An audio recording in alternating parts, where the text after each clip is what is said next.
네,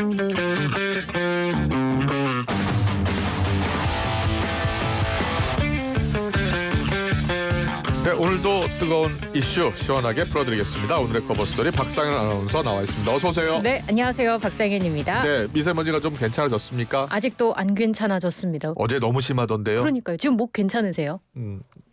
어제는 안 좋았는데 오늘 좀 낫습니다. 아, 마스크 쓰고 오셨더라고요. 예, 마스크 보니까. 썼습니다. 저는 오늘 마스크를 깜빡하고 안 썼더니 목이 좀 칼칼한 것 같아요. 그래요? 모래먼지가 전국을 덮친다고 합니다. 언제까지 이어진대요? 일단 오늘 절정이고 내일까지 영향이 있을 것으로 보이고 그 예. 이후에 점차 옅어진다고 하니까요. 일단 내일까지는 마스크 필수로 가지고 다니시는 게 좋을 것 같아요. 네, 마스크 꼭 가지고 다녀야겠습니다. 네.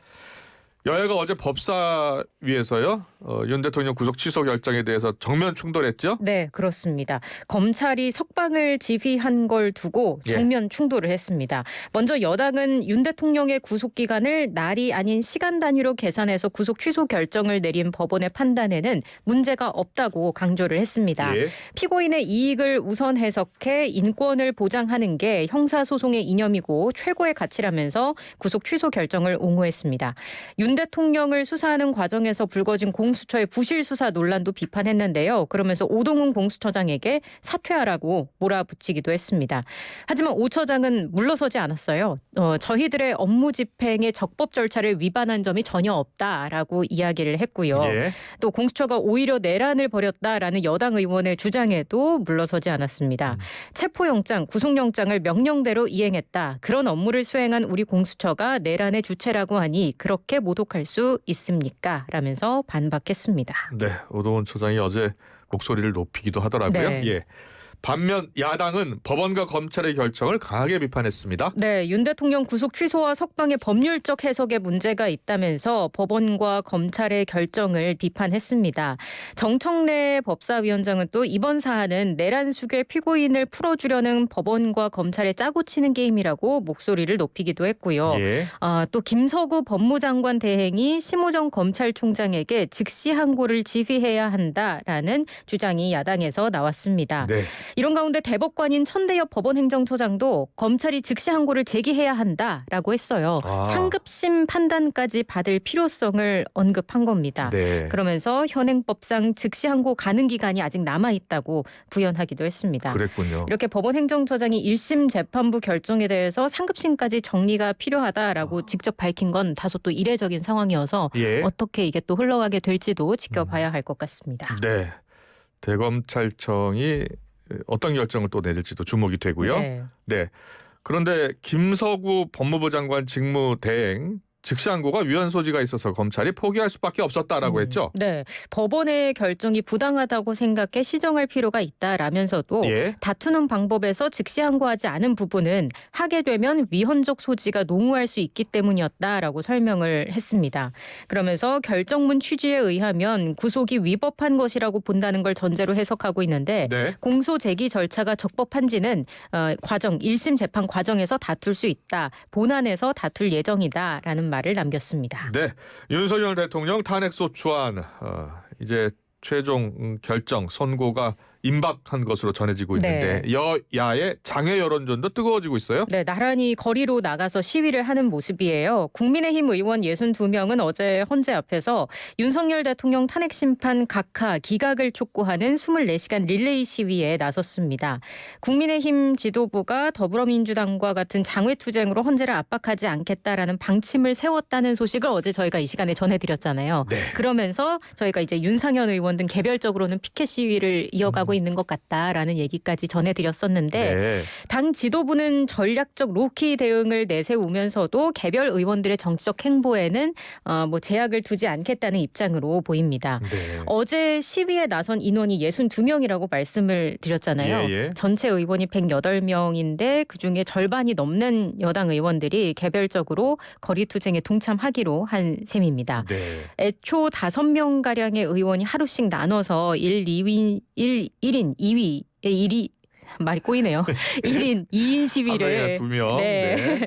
할 계획이었는데 릴레이 시위에 동참하겠다는 의원이 늘어나면서 내일부터는 5명씩 시위가 진행될 것으로 보인다고 합니다. 62명의 의원이 한다고 하니까 5명씩 계속 네. 잇따라 시위를 한다는 겁니다. 그렇습니다. 민주당 의원들 단식 농성 삭발 투쟁도 했는데요. 네. 도보 행진도 했어요? 맞아요. 막판 여론전에 총력을 기울이는 모습이에요. 네. 민주당 의원들도 국회에서 출발해 광화문에 마련된 천막 농성장까지 걸어서 이동을 하는 윤석열 파면 촉구 도보 행진을 했습니다. 네. 어제 출정식에 박찬대 원내대표, 김민석, 김병주, 전현희 최고위원 등 비롯해서 100명 넘게 참석을 했고요. 내일까지 진행이 된다고 합니다. 그리고 오늘부터 일부 의원들은 헌재 주변에서 인간띠 잇기 시위에도 나선다는 방침입니다. 네. 이재명 대표 광화문에서 비명계 인사들 만났어요. 네. 네. 어제 그 김경수 전 경남지사, 김부겸 전 총리, 박용진 전 의원, 이광재 전 강원지사, 임종석 전 대통령 비서실장과 만난 모습을 보였습니다. 김동연 경기지사는 그 예정된 일정이 있어서 불참을 했고요. 이 대표가 이 자리에서 탄핵이 기각되면 앞으로 대통령은 취미 활동 삼아 계엄을 선포하고 군대를 동원해도 괜찮다고 용인하는 거다. 그게 가당키나 하겠냐 이렇게 목소리를 높였고요. 네.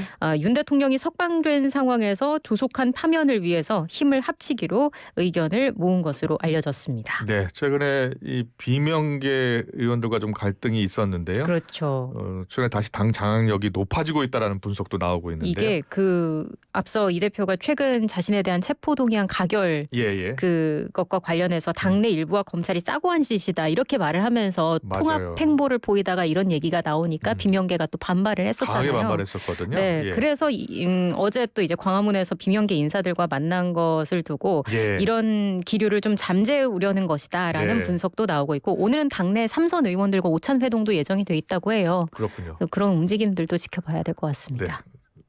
잠시 뒤에 또 자세히 한번 물어보겠습니다. 네. 박지원 의원이 출연하니까요. 민주당 이재명 대표가 공직선거법 위반 사건 항소심 재판부에 추가로 위헌법률 심판 제청을 했습니까? 네, 2심을 2주 앞두고 예. 다시 한번 재판부에 위헌 법률 심판을 제청해 달라고 신청을 했어요. 같은 네. 재판부에 두 번째 신청을 했는데 예. 2월 4일에 첫 번째 신청을 했었습니다. 예. 잠깐 그 개념 설명을 다시 좀 해드리자면 네. 위헌 법률 심판 제청이라는 게 법률이 헌법에 부합하는지 심판을 요구하는 제도예요. 다시 네. 말해서 자신의 사건에 적용될 법률이 위헌인지 아닌지 헌법재판소가 판단할 수 있도록 해달라고 요청을 하는 겁니다. 예. 그래서 만약에 재판부가 이걸 받아들인다면 헌재 판단이 있을 때까지 재판은 중단됩니다. 이 대표는 지난달 첫 신청에서는 선거법상 허위사실 공표죄 처벌 조항을 문제 삼았었는데 이번에 추가로 어떤 조항을 위헌으로 주장했는지는 아직 알려지진 않고 있습니다. 네. 국민의힘의 반응은 어떻습니까? 재판 지연을 위한 꼼수다. 정말 위험한 사람이다. 이런 말들이 나왔어요. 예. 권영세 비대위원장은 이 대표는 계속해서 제대로 재판받을 생각은 하지 않고 자신의 사법 리스크를 끊임없이 미루고 지연시키기 위해서 여러 가지 꼼수를 부려왔는데 이번에도 아주 대표적인 꼼수의 일환이라고 생각한다고 평가를 했습니다. 네. 민주당은 정당한 방어권 행사라고 반박했습니다. 네.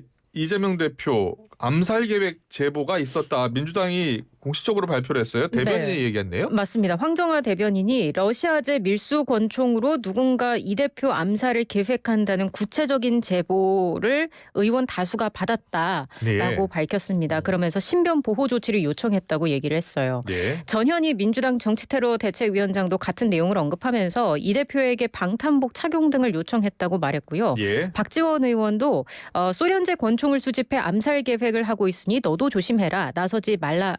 뭐 이런 것들이 왔다고 예. 전했습니다. 이 대표가 어제 기자들과 만났을 때 이 관련 질문이 있었거든요.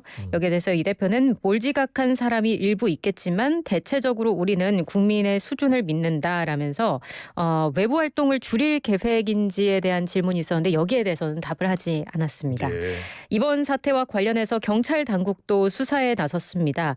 이호영 경찰청장 직무대행은 철저히 수사하겠다라는 입장을 밝혔고요. 예. 한편 여당에서도 경고음이 나왔습니다. 권성동 원내대표가 정치인에 대한 테러는 있어서는 안 된다. 예. 정보가 구체성이 있고 사실에 근접한다면 경찰은 더 많은 경호 인력을 파견해야 할 것이다. 이렇게 목소리를 높였습니다. 네. 어제 이호영 경찰청장 직무대행이 지금 온라인상에 양쪽 대표한테 협박하는 사건이 꽤 있다고 네, 하더라고요. 맞아요. 그래서 철저히 수사하겠다고 했습니다. 더불어민주당이 대형마트 의무 휴업일을 평일이 아닌 공휴일로 제한하는 건 이런 의제를 발표했어요. 네, 소상공인과 자영업자, 노동, 금융 분야 등을 중심으로 한 20대 민생 의제를 어제 발표했습니다. 예, 예. 여기에 포함된 내용인데 예. 먼저 대형마트 의무 휴업일을 공휴일에만 지정하도록 하는 방안과 관련해서 그 자료를 보면 상권 보호라는 취지를 되살리고 골목 상권 공동체를 육성해 지역 기반의 경쟁력을 강화할 수 있도록 해야 한다는 점을 강조했습니다.